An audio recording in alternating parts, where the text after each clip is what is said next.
Hi, I'm David Lane and welcome to Sports Vision for this week.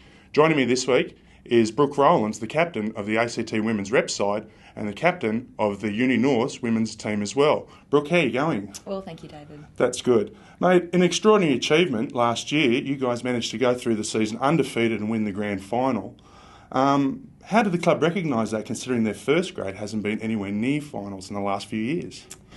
I guess we get a great deal of support from the club overall, which I guess facilitates the girls to play as well as they can do week in, week out.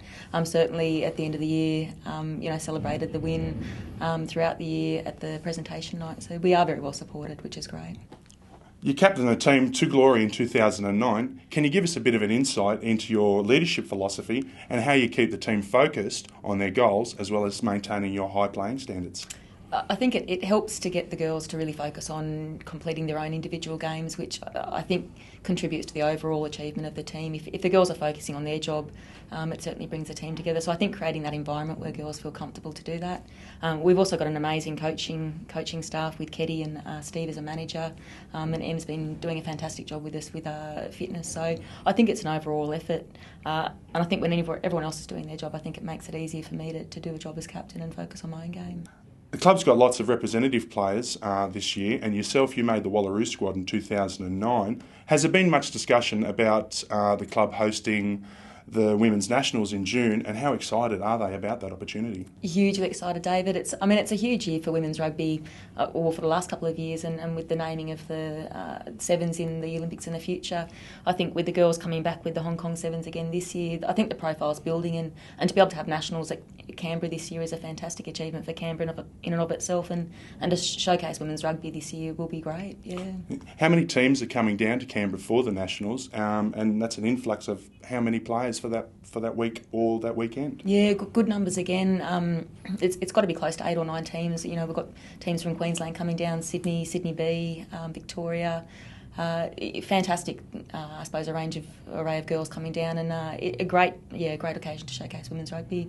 It's been improving compared to Nationals. 5 or 6 years ago, the standards just improved so much in recent years. Mm-hmm. Uni North is also at the forefront of promoting the women's game in the region. For example, you guys organised an intercollegiate match last year against the Sydney University team, and you've also got a women's in rugby luncheon coming up. We do. Later on this week, I think the 14th of May. Yep. Can you tell us a little bit about what you guys expect to get out of those kind of opportunities for the women's game? I think, again, coming back to the support that we've got in the community, and specifically within our club, that Keddy and Steve have decided to put on this lunch to again showcase women's rugby and get the word out there that it's a fantastic, sport to get involved in, whether you be playing or coaching or supporting. Wendell Saylor's coming along to speak. I think Christy Giddo's also speaking for the luncheon. It's been held out at the racecourse.